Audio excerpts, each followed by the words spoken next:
Hello.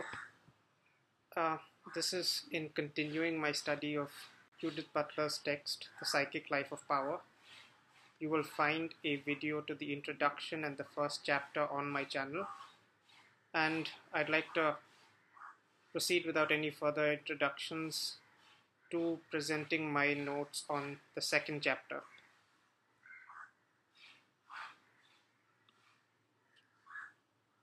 Notes on and critique of chapter 2 in The Psychic Life of Power, Circuits of Bad Conscience. We are presented in this chapter with two models of what the author identifies as a redoubling of conscience, as seen in Nietzsche and Freud.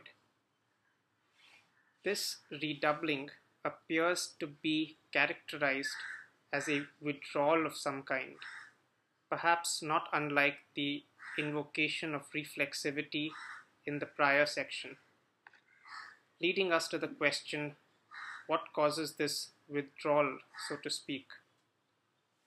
Characterized, as it were, by sadness and stoicism, all the way to a self-enslavement in entertaining her harshest characterization of subjection.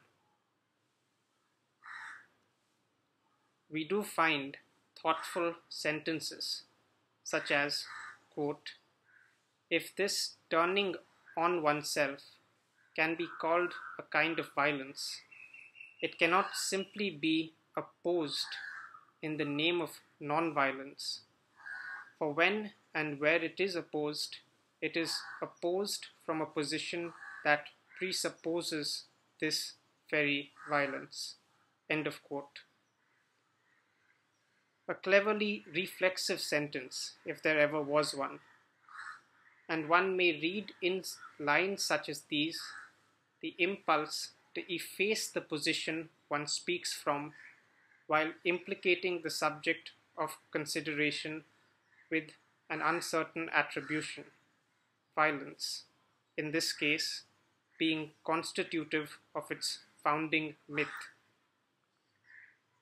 Yet we also discern an understanding which appreciates that confronting such a subject with an antinomic nonviolence merely acts to reinforce the foundationality of the initial violence in question, bad circuitry, as it were. And here I would point any historical scholar to reflect on how competing schools of thought often seem animated by precisely such a relation. In lines such as, quote, "My inquiry concerns a persistent problem that emerges when we try to think the possibility of a will that takes itself as its own object and, through the formation of that kind of reflexivity, binds itself to itself, acquires its own identity through reflexivity." End of quote. I cannot help but discern an account of how a subject learns to care for themselves, yet crucially, with their conscience intact. And here I must remark that in seeking to present an account of a subject which may acknowledge this, and yet not be compelled by the turning itself which characterizes its movement, we would have to consider the possibility of a subject which can offer an account of oneself, which is not reducible to the oscillation in question, a kind of narrative, if you prefer, if for nothing else, so that we may better understand one another. As a tendency in the text, I would like to pause briefly to consider the use of what a crude criticism can only but call tight binaries in the presentation of some arguments, which, though substantive, often serve little else but to implicate a complicity between the opposition itself, a third term, as it were, which is never sublated, for it is never named, left for the subject to traverse and maybe produce a testimony. The duality of the ethical and the moral, for instance, mobilized in assessing whether Nietzsche can be redeemed. Indeed, and since this chapter does concern bad conscience explicitly and does take up Nietzsche, I would guide your attention to such characterizations. Quote, I want instead to suggest that Nietzsche offers us a political insight into the formation of the psyche and the problem of subjection, understood paradoxically not merely as the subordination of a subject to a norm, but as the constitution of a subject through precisely such a subordination. End of quote. Here I think both the caricature and the corpus of Nietzsche's work would stand in rare harmony with each other, presenting examples, aphorisms, fighting against the reduction of a subject to any such normative subordination. Indeed, to borrow the author's own words, this seems to constitute his artistic ethic, as it were, or, as she identifies, to provide a value by which morality may be assessed. In any such discussion, what really is at stake is the question of the agency of the subject, a question whose jurisdiction or ownership is competed for by different orders of subjection, as it were, not unlike TV programs in our modern world, but also not unlike jobs, contracts, and religions. In choosing one's fetters, as it has been characterized, subjection would remain a choice. Yet, as a model of the regulation of the subject, particularly in, or rather under conditions of bad conscience, it becomes something different.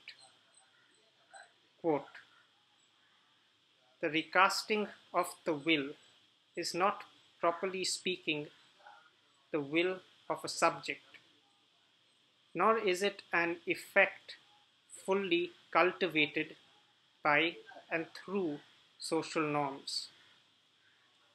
It is, I would suggest, the site at which the social implicates the psychic in its very formation, or, to be more precise, as its very formation and formativity. End of quote.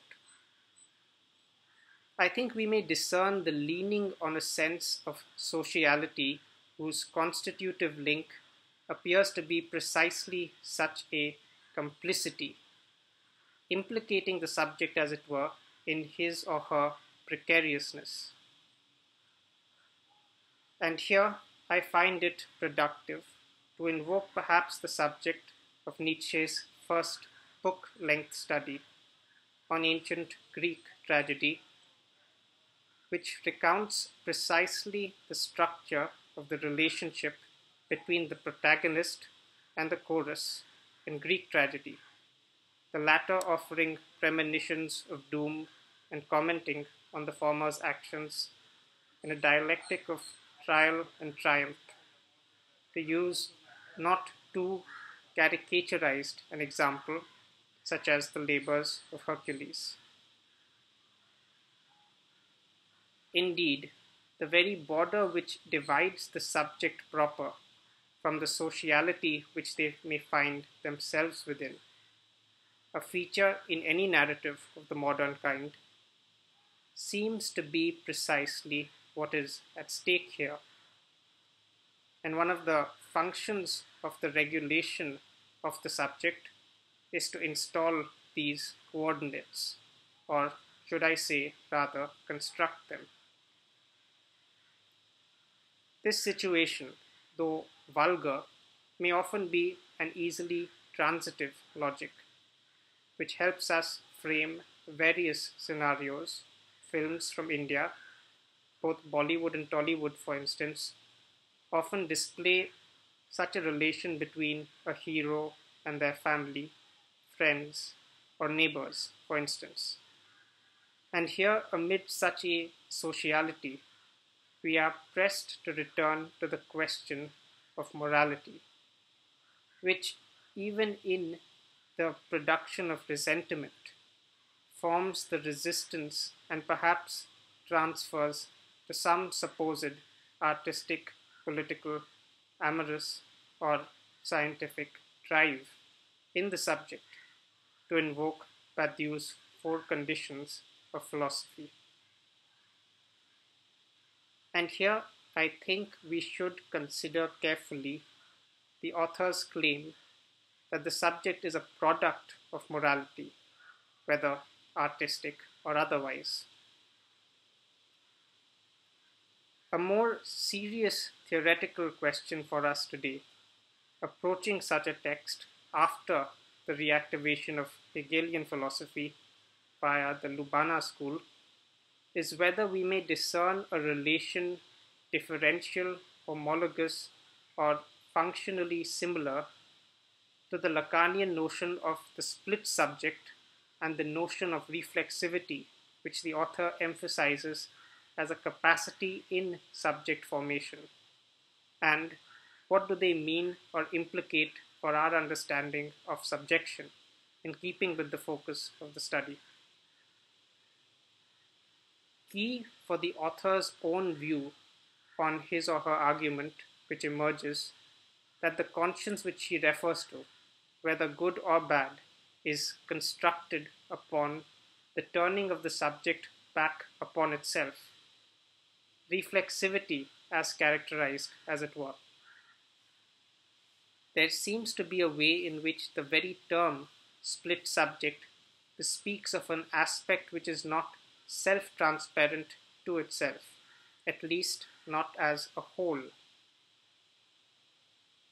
One possible and interesting model for this reflexivity, the author believes, is constitutive of the subject, and conscience is the idea of bad conscience, acting as a drive or spur to an artistic process itself, of which the soul is a product. Yet this originary affliction, as it were, is animated in the position of a writer, such as Nietzsche, by a will to reveal a certain state of conscience for us. A two-sided antagonism indeed. Let me repeat this section in case it was unclear. One possible and interesting model for this reflexivity, the author believes, is constitutive of the subject, and conscience is the idea of bad conscience, acting as a drive or spur to an artistic process itself, of which the soul is a product. Yet this originary affliction, as it were, is animated in the position of a writer, such as Nietzsche, by a will to reveal a certain state of conscience for us. A two-sided antagonism indeed. The conceptual difficulty, indeed the thematic question which arises in considering this proposition, is one which I will insist is still regarding the question of the autonomy of the subject in question, or if you prefer, agency. In presenting the antagonism of a conscience animated by a plot, Nietzsche cannot but reveal a facet of his own vexed state of being. I do not view this in a disparaging light, even if I were to concur with the author that the mind as such is in a state of bad conscience. But she views bad conscience as productive for artistic inspiration, I suppose. Let me make a preliminary objection by pointing out that I do not see the requirement at this stage for an insistence on reflexivity being a constitutive category, which is used to think the subject. A question posed seems to sum up the difficulty here, which is also reflected in the example above. Quote, considered grammatically, it will seem that there must first be a subject who turns back on itself. Yet, I will argue that there is no subject except as a consequence of this very reflexivity. How can the subject be presumed at both ends of this process, especially when it is the very formation of the subject for which this process seeks to give an account. End of quote. I think readers of philosophy, especially the continental tradition, would take note that there is a model which thinks subjection and accounts for the subject's orientation without having to place the subject on both ends of the experiential poles, as it were, reproducing a theistic relation, such as between man and God, or reflecting the structure of a bondsman or member to a constituting authority, represented as Althusser does with subject with a capital S and subject with a small. I refer here to Badiou, whose depiction of the subject is as a witness to an event.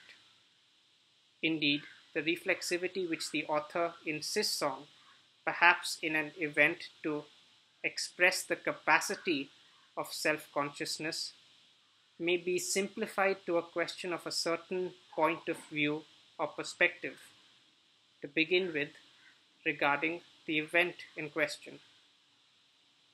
Such a model, admittedly, does not take into account the subject's oscillation, engagement, or withdrawal from the event in question, as this happens after the fact or a posteriori.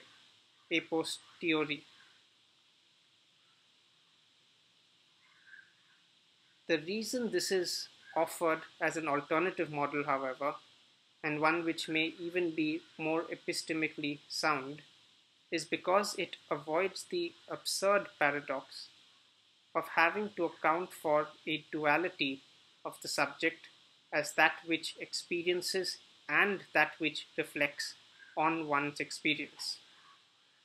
By pinning that which is experienced, i.e., an event, as what is singular, possibly giving rise to multiple subject positions. If you notice, this would also allow us to trace narrative more easily, as it allows us to pin turns in the plot, another aspect which the author seeks to grapple with, yet insists on the category of power as being the fulcrum on which these turns are made.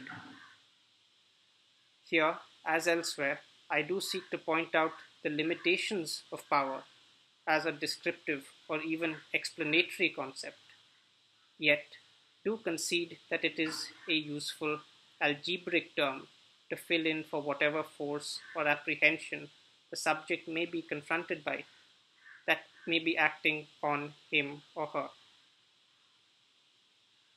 Indeed, in a quote, we can see that the author does herself identify these gaps when she says that, quote, I want to suggest that this logical circularity in which the subject appears at once to be presupposed and not yet formed, let us say, in a hypothesis on the one hand, or formed and hence not presupposed an event on the other, is ameliorated when one understands that in both Freud and Nietzsche, this relationship of reflexivity is always and only figured, and that this figure makes no ontological claim. End of quote.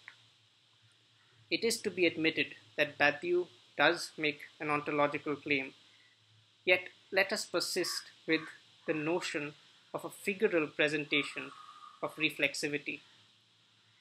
Would this enable any stylistic advantages in what it allows us to discern? We are not presented with an account of the features of what the author speaks of as figuration, sadly.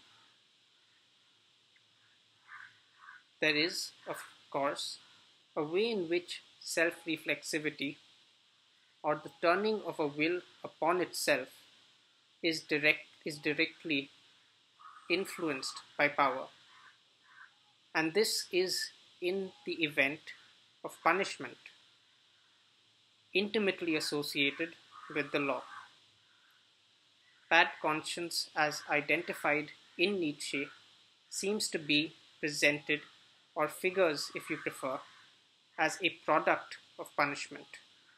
And it is to be admitted that the place of suffering does hold a certain thematic priority in Nietzsche's work, in terms of its potentially irritating influence that forces a mutation in the subject, as it were.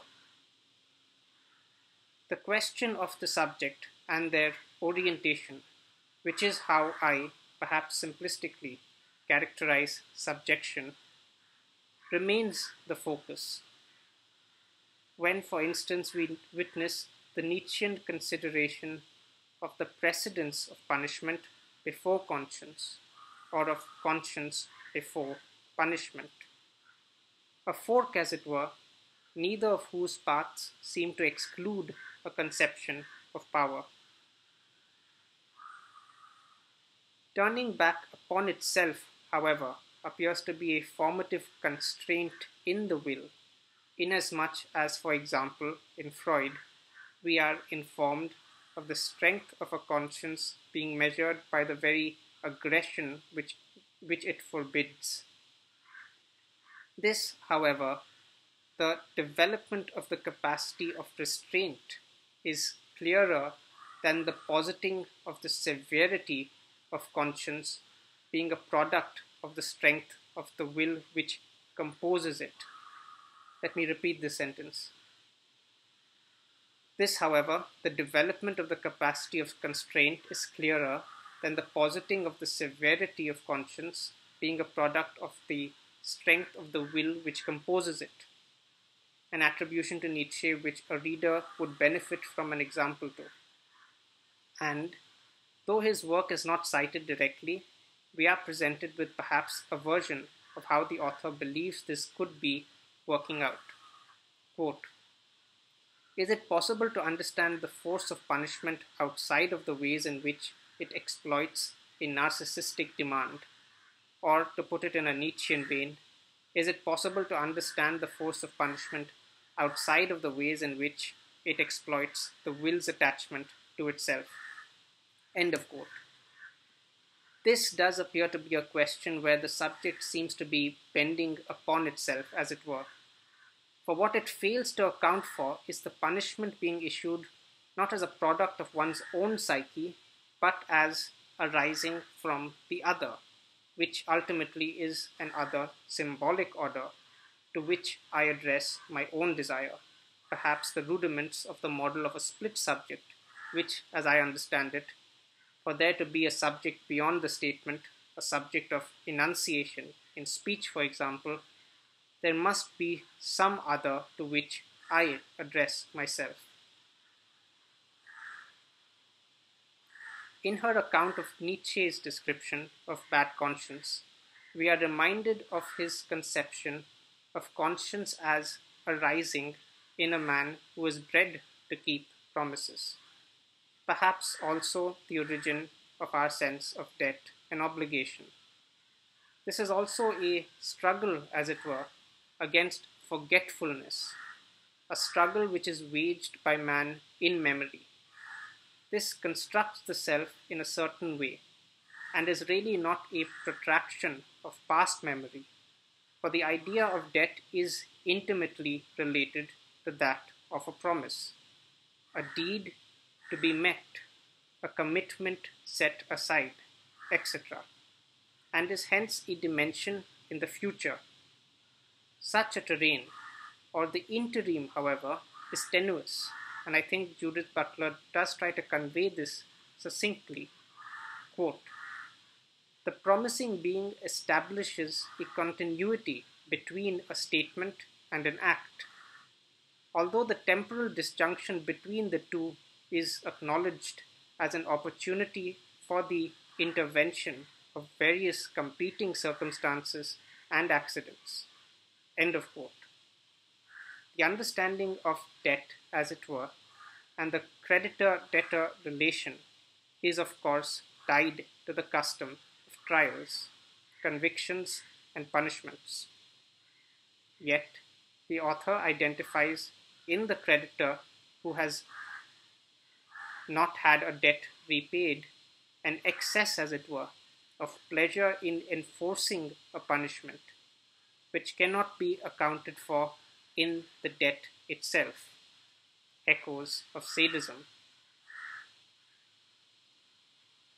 Indeed, this attribution of sadism does not seem unfounded, as we read lines such as, quote, "The response takes on a meaning that exceeds the explicit purpose of achieving compensation.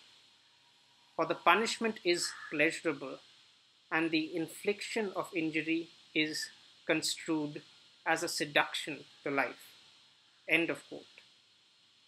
The ordeal, or rather the deliverance of a punishment, is taken or rather sublated into the genus of such acts, courtship. On the side of the debtor, the instrument of punishment is designed according to a stray Nietzschean observation, for the inducement of bad conscience in the debtor, to force, as it were, the assumption of the posture of a guilty party. Guilt, as it were, though bad conscience, through bad conscience, the internalization of the instinct, when not discharged, perhaps through punishment, produces the soul, which the author recognizes to be an artistic accomplishment, one capable of holding an ideal.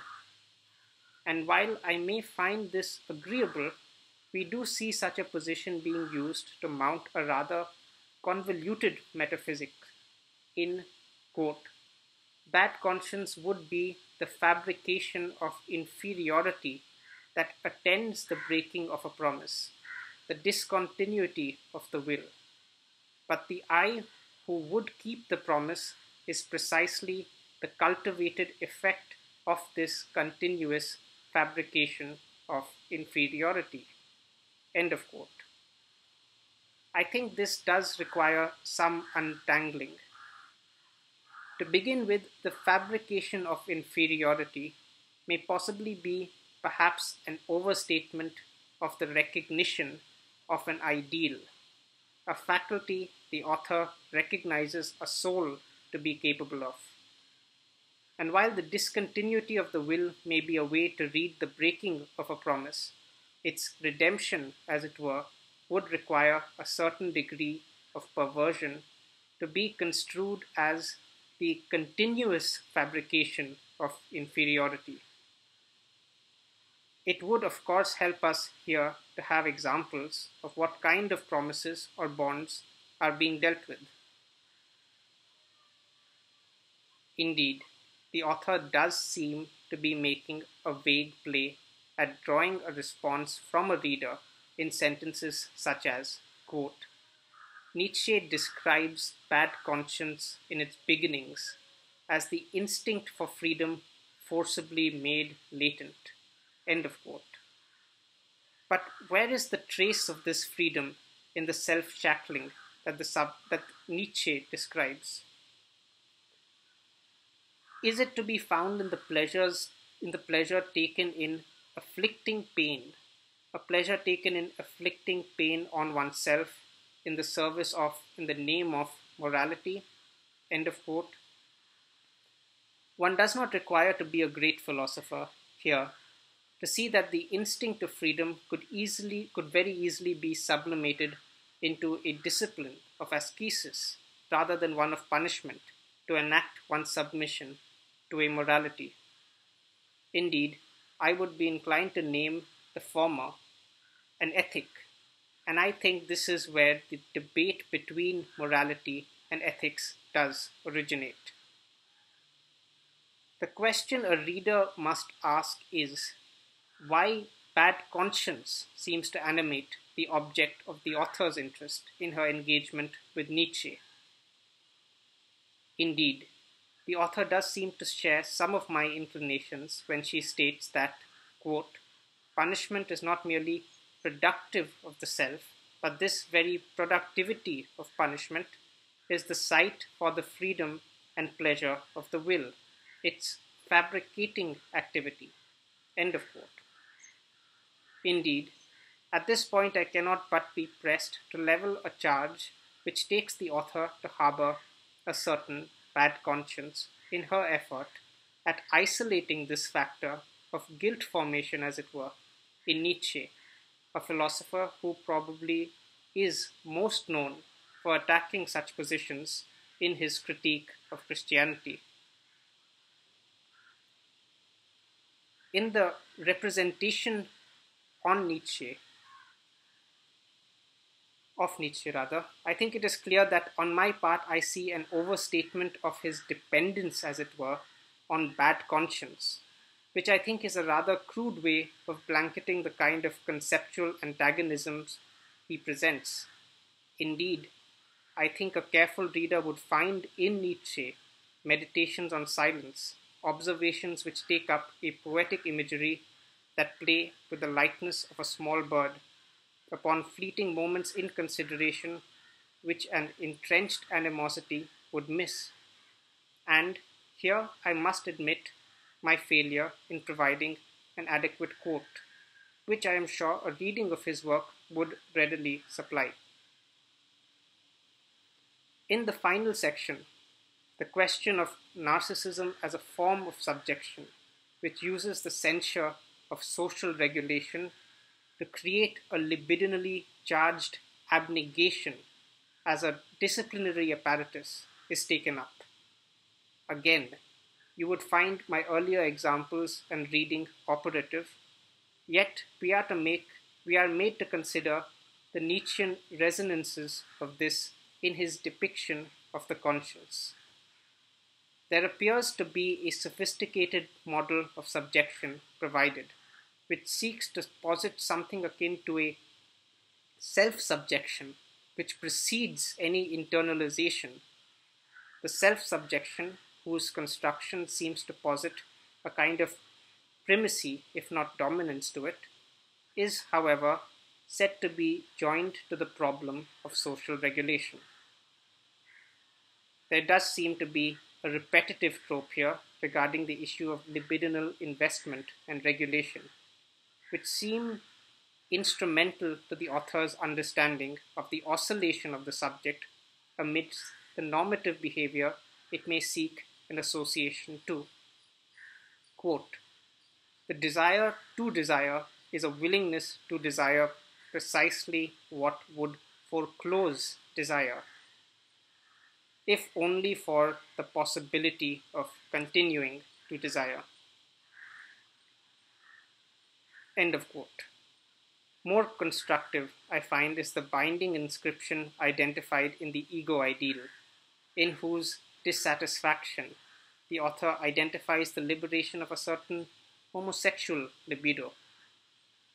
Here, we may readily identify how the repressive hypothesis may operate in instigating feelings of guilt, which seek to sublimate in the subject the fear of losing from one's parents, of losing approval from one's parents, into a fear of losing the love of fellow men.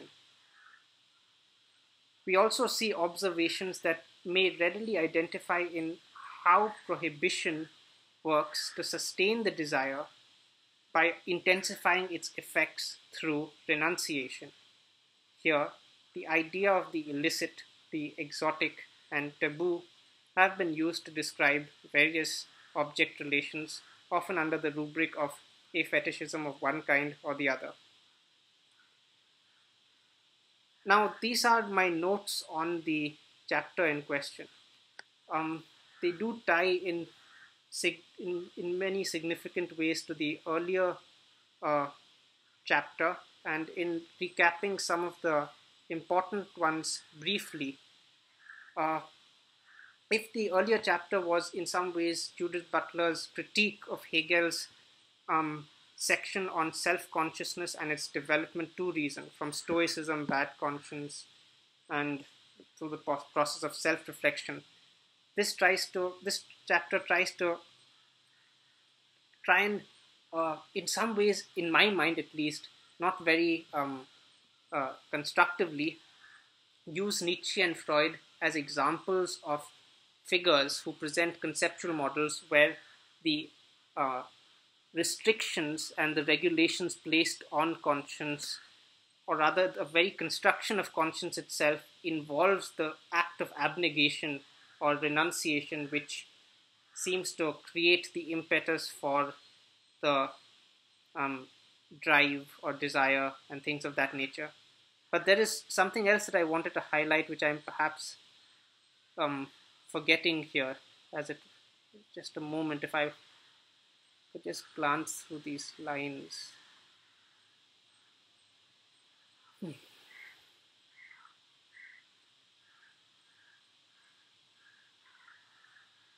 Well, it may have to wait, and I may provide it with a note at the end, but irrespective, you will find the text in its entirety attached in the description, and I hope you do read it.